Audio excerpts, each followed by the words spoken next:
भगवती आदि शक्ति जगजनी जगदम्बा की ही शरण में आने से वर्तमान कलकाल के भयावह वातावरण में मानव को सुख शांति समृद्धि तो प्राप्त होगी ही, मगर उसे सबसे बड़ा जो फल प्राप्त होना है आत्मकल्याण का।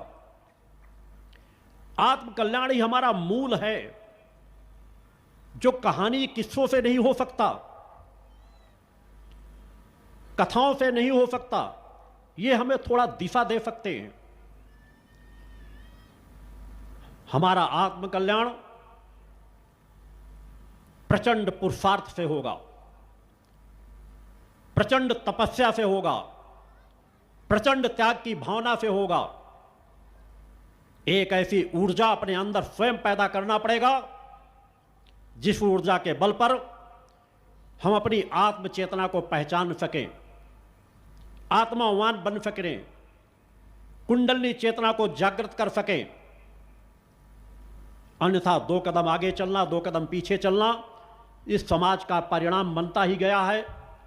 और उसी के परिणाम स्वरूप आज समाज सतत धीरे धीरे पतन के मार्ग पे जा रहा है। हर धरती का एक महत्व होता है।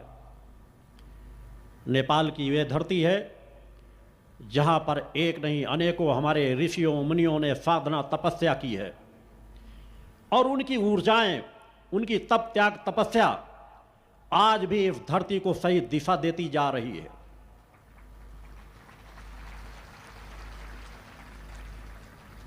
मेरा निर्णय अधिकांशतः एकांत साधनाओं में, वही आश्रम में या भारतवर्ष में कुछ शिविर देने का संकल्प से जितना जुड़ा हुआ था, क्योंकि मैं जानता था कि उस केंद्र के माध्यम से ही मैं विश्व जनमानस को दिशा देने में सामर्थ्यवान हूं। और मां की कृपा से करोड़ों करोड़ों शक्ति साधक आज तैयार होकर के जन कल्याण परोपकार के कार्यों में लगे हुए हैं। फिर भी भारत और नेपाल में कभी भी द्वैत का भाव रहा ही नहीं। हम 2 राष्ट्र हैं, मगर शायद 2 भाइयों के समान हमेशा एक दूसरे के प्रति लगाव सदैव बना रहा है। ये दोनों राष्ट्र सदा एक रहे हैं, सदा एक रहेंगे। और भक्ति मानव कल्याण संगठन की यह विचारधारा 2 राष्ट्रों को और मजबूती प्रदान करेगी, उन रिश्तों को और सशक्त बनाएगी। और उसी दिशा में हमें और आपको सबको मिलकर के कार्य करना है। परिवर्तन, एक ऐसा परिवर्तन जिससे समाज में एक ऐसी लहर पैदा हो कि उस लहर में अनीति अन्याय अधर्म अपने आप बहता चला जाए। अपने अंदर के तप बल के माध्यम से समाज में सब कुछ संभव किया जा सकता है। हमें परिवर्तन अपने आप में डालना है, अपने समय को नष्ट नहीं करना। कहानी किस्से कथाएं तो बहुत सुन चुके, अब अपने आप को तप के प्रति आकर्षित करो, नित्य प्रति अपने घरों में तपस्या करो, माता आदि शक्ति जगजनी जगदम्बा की साधना करो, या जिस इष्ट में भी आपकी आस्था और विश्वास है उस इष्ट की साधना करो। साधना केवल प्रलोभनों के लिए ना हो, साधना केवल कामनाओं से जुड़ी हुई ना हो। आपकी जो सबसे बड़ी कामना होनी चाहिए, उस कामना को तो आप भूल ही जाते हो। भौतिक जगत की कामनाओं में आपकी साधना कहां खो जाती है, उसका एहसास आपको भी नहीं हो पाता। आज वर्तमान में हमारी जो सबसे बड़ी कामना होनी चाहिए कि हमारा आत्म कल्याण हो, हम जान सकें कि हम कौन हैं और हमारा कौन है और हमारा कर्म क्या है। इन 3 बिंदुओं को हम जान सकें, और जान ये तभी सकेंगे जब हम सत्य पथ पर चलेंगे, साधना के पथ पर चलेंगे, आराधना के पथ पर चलेंगे, मां की भक्ति करेंगे। भक्ति में अलौकिक क्षमता होती है।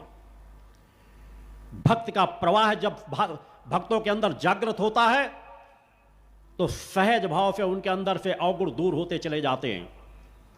चेतना की प्राप्ति होती है, ऊर्जा की प्राप्ति होती है, सद्विचार आने लगते हैं।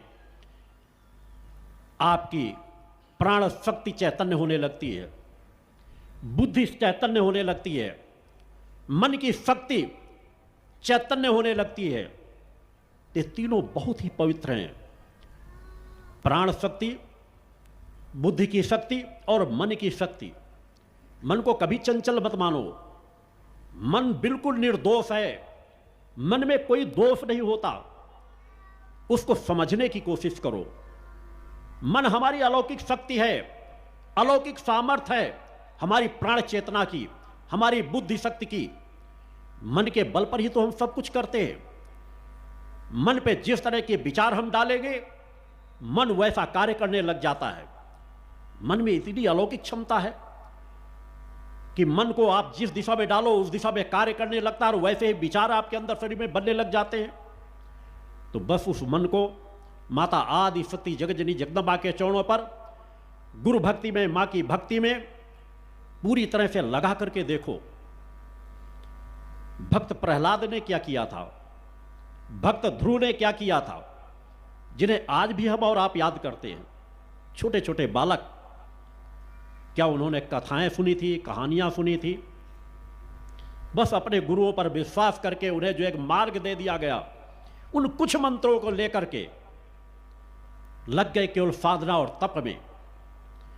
जब हम सब कुछ विचारधाराओं को छोड़ करके केवल एक लक्ष्य पे लग जाते हैं, हमारी मन शक्ति एक लक्ष्य पे लग जाती है, तो भक्त प्रहलाद और ध्रुव जैसे एक नहीं करोड़ों भक्त साधक तैयार हो सकते हैं। कुछ भी असंभव नहीं। कण कण में वो परम सत्ता समाहित है। भक्ति का प्रवाह यदि प्रबल हो जाए तो मूर्तियां बात करती हैं। भक्ति का प्रवाह यदि प्रबल हो जाए तो असंभव भी संभव हो जाता है। भक्ति का प्रवाह यदि प्रबल हो जाता है तो अदृश्य भी दृश्य हो जाता है। आवश्यकता है अपने अंदर वो तप बल, एक निष्ठता का भाव, तपस्या के पथ पर चलने की इच्छा शक्ति, भक्त के उस प्रवाह को जागृत करने की इच्छा शक्ति अपने अंदर, जिसे आज समाज दूर होता जा रहा है। उस साधना के पथ पर चलने की कोशिश करो।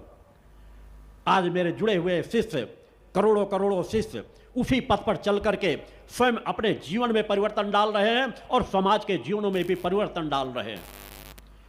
उन्हीं के कल्याण के लिए माता आदि शक्ति जगतजननी जगदम्बा का दुर्गा चालीसा का अखंड पाठ जो दिन रात चल रहा है, उस पवित्र दिव्य धाम से जन जन के कल्याण के लिए सतत अनवरत चल रहा है, जो अनंत काल के लिए है, जिसके लिए कोई सीमाओं में नहीं बांधा गया। भक्ति को कभी किसी सीमाओं में बांधना भी नहीं चाहिए, साधना को कभी किसी सीमाओं में बांधना भी नहीं चाहिए। हर बच्चे के अंदर वो क्षमताएं छिपी हुई है। जो क्षमता भक्त प्रहलाद के पास थी, जो क्षमता भक्त ध्रुव के पास थी, जो क्षमता हमारे ऋषियों मुनियों के पास थी, उन्होंने उस पथ का चयन किया और उस पथ पर चल करके असंभव को भी संभव किया। आप भी उस पथ पर चलने का प्रयास करो। कहीं ना कहीं से शुरुआत करनी ही पड़ेगी।